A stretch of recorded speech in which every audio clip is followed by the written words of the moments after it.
Hey guys, hope you're well. Wanted to go over some ideas and some of the homework I've been doing, if you want to call it that. I use that term loosely. But some of the ideas I've been trying to think through regarding the reverse repo and the magnitude of the reverse repo transactions that the Fed has been involved with over the past couple of weeks. We've really seen this spike. And I kind of came to a shocking conclusion that QE, quantitative easing, may not be real. And I know that sounds confusing, and just bear with me and I'll explain. Let's first start by looking at a bank's balance sheet. And I've got this really simple diagram. And I tell you what, I know there's fewer people that watch the live streams earlier in the day, but those of you who are on the live stream right now, I think you're really lucky. I think you're gonna get a treat with this one, because this is gonna be a not really a deep dive, but you're not gonna hear this anywhere else. I can tell you that. And I think this is going to change your thinking in a good way. I'm going to give you the red pill really quick. The fortunate few that are on here right now. I guess more people will watch later. Okay, so check this out. Here's a bank's balance sheet. So this is a normal bank, but it would apply to the Federal Reserve as well, or a central bank. The balance sheet's going to have the same components: assets on the left, liabilities on the right. So loans to customers, investments. So what you're going to see on the Fed's balance sheet are a lot of treasuries and mortgage-backed securities. Then on the liability side, I want you to notice this bank has debt. Okay, what would their debt be technically? Well, it's the customer deposits. So that would be just everyone on this live stream right now. I'm sure you have a bank account, maybe a checking account or a savings account with Wells Fargo or Bank of America, Chase, any of the normal banks, or maybe your local credit union. Regardless, that deposit that you have with your bank is a liability of the bank. And that's when we talk about fugazis, because it's not like even when you made that deposit, you didn't go down there and give them a pile full of green pieces of paper. Maybe you did, but it's unlikely. What did you do? You just transferred the money from another bank into this account. In which case, all you did is just transfer a bank liability from a different bank to the bank where you're actually opening the account. But the main takeaway is assets, investments, if we're looking at the Fed, liabilities, the main source of liabilities would be the deposits from customers. Okay, got it. So we know that the investments are things like mortgage-backed securities and treasuries. But with the Fed or a central bank, what are the deposits? Well, who has an account with the Fed? That would be the primary dealer banks, other financial institutions, a couple others, and several banks, and then the Treasury, the TGA that we talk about all the time. That is an account of the Treasury that is held at the Federal Reserve. Therefore, it's a deposit for the Treasury, an asset, but it would be a liability of the Fed. All of the customer deposits at the Fed, whether it's a customer being another bank, a commercial bank, or the Treasury, it's a liability. And what do these liabilities consist of? Well, they consist of bank reserves. Those bank reserves are an asset of the customer, and they are a liability of the Fed, just like the dollars that you have in your account are an asset of yours and a liability of XYZ commercial bank. You got it? Okay, good. Now that we understand that, let's think through what happens with debt monetization.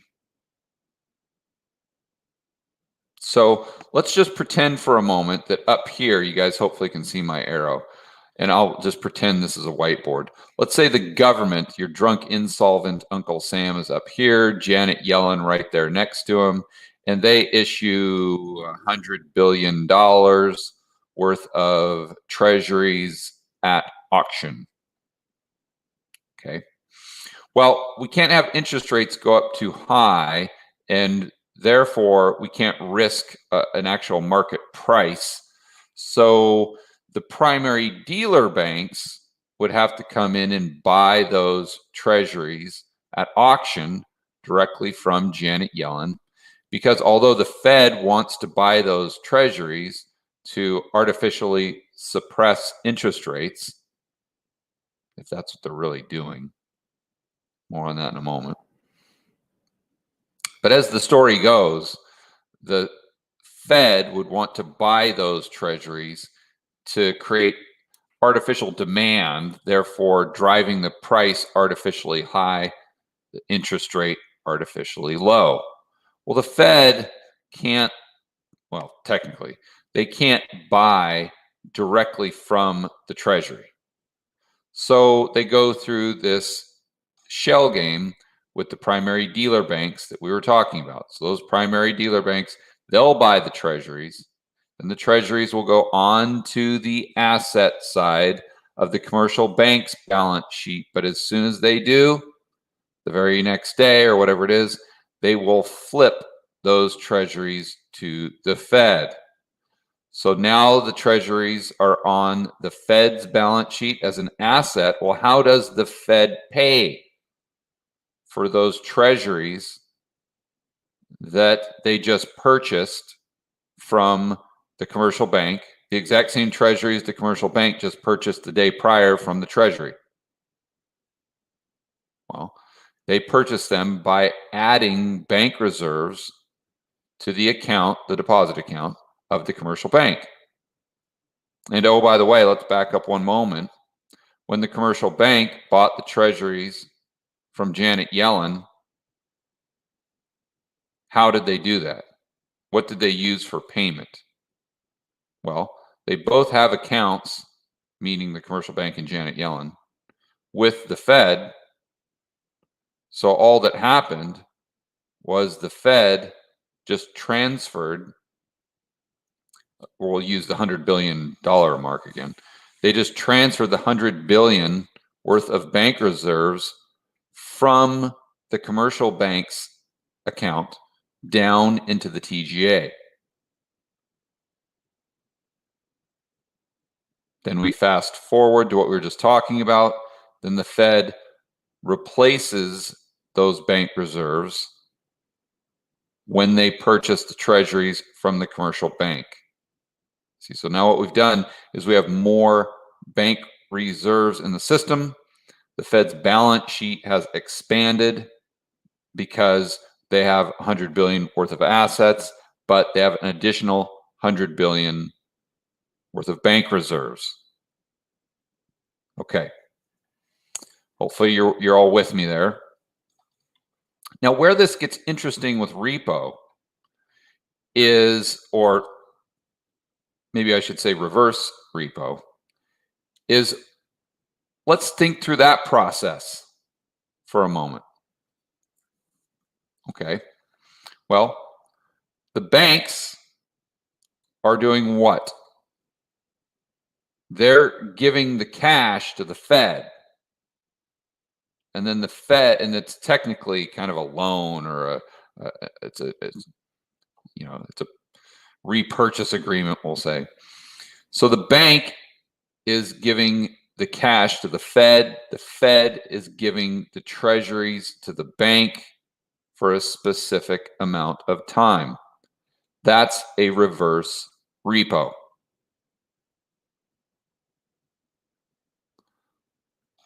A lot of people think, because they don't really understand how the banking system works, they think that this bank, well, say this piggy here is a bank, that the bank actually gives the cash to the Fed, and then the Fed takes those treasuries that were on their balance sheet and gives them to the bank.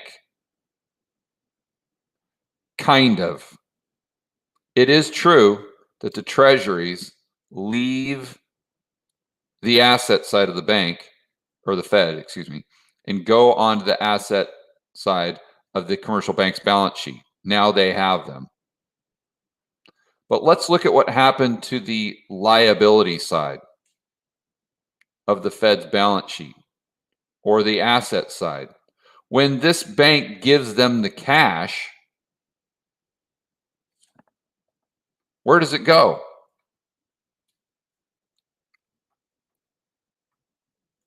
What does the Fed do with that cash that this bank just gave them for that swap with the treasuries in the reverse repo? Let me ask this question a different way, because I think if I ask it a different way, it'll help you guys put the pieces of the puzzle together and really, truly understand how this system works. What would happen if you made a payment to your bank? Let's say a car payment or something like that for $100. Well, you have an account with your bank that's a liability of the bank. So if you said, okay, bank, I'm paying you $100, you're not going down there with $100 in cash and giving it to them, because you've already got an account there. What happens is you're paying the bank. Well, what do they do? Do they somehow have $100 more? No, no. They just reduce your account by $100. In other words, they reduce the amount of their liabilities by $100. That's it. But the Fed does the exact same thing in a reverse repo. Because see, the quote unquote cash that the bank would give the Fed for the transaction already is a liability of the Fed. Just like the money, the dollars that you would give your bank to make your car payment is already a liability of that commercial bank. You're not giving them money. They're simply reducing their liability to you. Okay, well, let's think this through, take it to the next step. If during that reverse repo, the bank doesn't give them the cash, the Federal Reserve simply reduces the liability they have to that commercial bank by the amount of the transaction, then what has it done? It's effectively reduced the size of its balance sheet. Said another way, it's reversed the QE process, to where now if you look at the balance sheets of the commercial bank and the balance sheet of the Fed, it's identical to what it was or what they were prior to the Fed doing the QE or the debt monetization in the first place.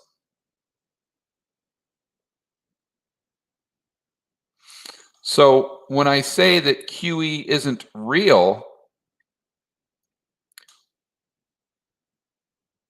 what QE is meant, supposedly, QE adds all of this liquidity to the system, and therefore that liquidity is used. There's this multiplier effect where the banks go out and do more loans and blah, blah, blah, blah, blah. We all know the story, right? But is that really true if when the Fed does QE, it can be immediately reversed by the commercial banking system just doing a reverse repo? You see, the banks could say, okay, Fed, we have to sell you these treasuries because you want to give the illusion that QE actually does something. But deep down, we really want the treasuries. So what we'll do is we'll just sell them to you really quick. And then a day later, we'll just do a reverse repo. So the treasuries we sold to you, we get right back. And the bank reserves you created to buy them in the first place are deleted.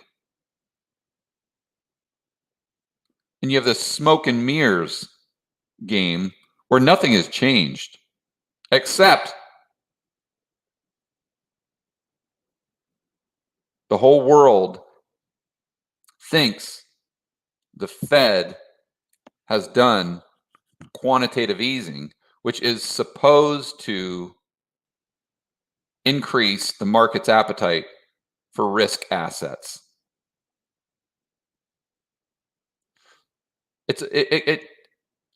I don't know what's going on, but it very well could be that it's just this big placebo effect, where just because the market thinks the Fed is doing quantitative easing, and they think the Fed has the market's back, and there's this Fed put, the market participants are actually buying the stock market every time the Fed does QE, although technically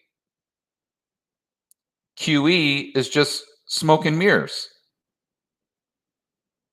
Because the whole entire time, the commercial banks themselves could reverse the QE process, basically do QT, by just saying, hey, Fed, you know those treasuries we just sold you during QE? We want them right back in a reverse repo. And the bank gets the treasuries they want, and the Fed gets the market participants to do what they want, and that's go further out the risk curve, buy the stock market, inflate the everything bubble even more because the Fed realizes that the analogy I used the other day in that whiteboard video is true, in the sense that this is a hot air balloon. And in a healthy economy, the hot air balloon is the real economy. The basket is the financial economy, the stock market, the assets. And they go up or down with the real economy. But the Fed, I think, realizes that now it's completely reversed. The hot air balloon is the financial economy, and the real economy is the basket. So the only way the Fed can stoke the real economy is if it increases the amount of hot air in the air balloon, taking the asset prices higher.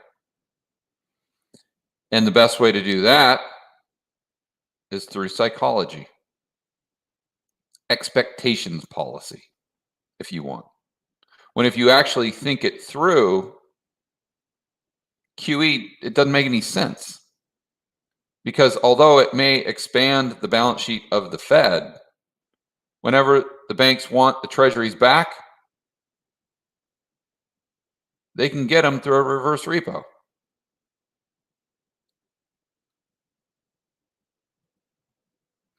So I think the takeaway is I wanted to explain how this process works to you guys, because I don't think a lot of people understand. In fact, I think very, very few people understand how this works. Very, very few people. And I think you guys are going to be one step ahead of the game if you do understand how it works. But then also to point out that a lot of what we're seeing in markets may not have to do with what the Fed is technically doing, but almost exclusively have to do with what the Fed wants us to believe. It's like the Wizard of Oz, you see. And I don't know if the market is smart enough to figure that out. I don't know what the time frame is to when the market looks at what the Fed is doing and connects the dots and say, wait a minute, what the Fed is doing right now, it doesn't really how can it make asset prices go up? How can there be a direct correlation other than just psychology if what the Fed's doing is effectively nothing? It's all smoke and mirrors.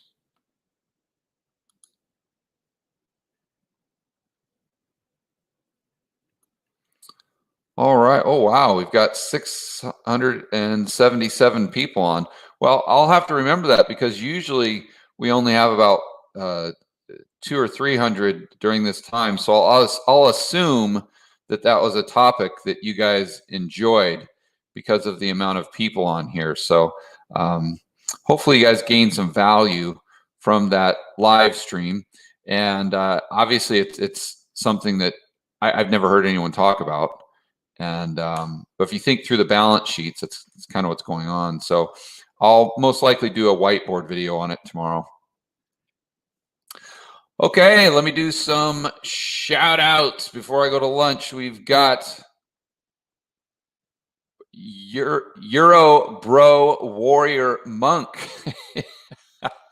in the house. Girth Inertia, Pork Barrel Investing, MYOB, Drifter Ted, Casey Sunshine, Angelique in the house, Alan Zibelman, John Galt, or Johan Galt, Kyle Tompkins, Tom Davis was somewhere there, Klaus Schwab in the house, Chicken Dinner 13, Tacticus 1979, Gray Fox, Court Spadit, Dwayne Hunt, All-Nighter Hider, Kevin Glick, M9, Kyle Tompkins, FM Steininger. Hopefully I'm saying that right. Bill Wood, King Free, Adam Abdel Fattah, Mike's Masato, Matthew Johnson. All right, guys.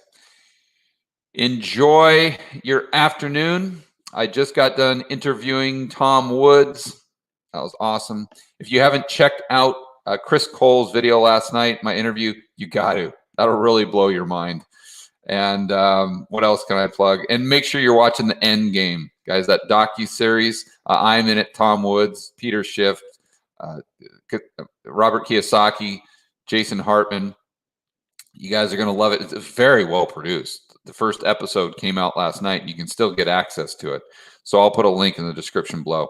Guys, enjoy your lunch. I'll see you in the next video.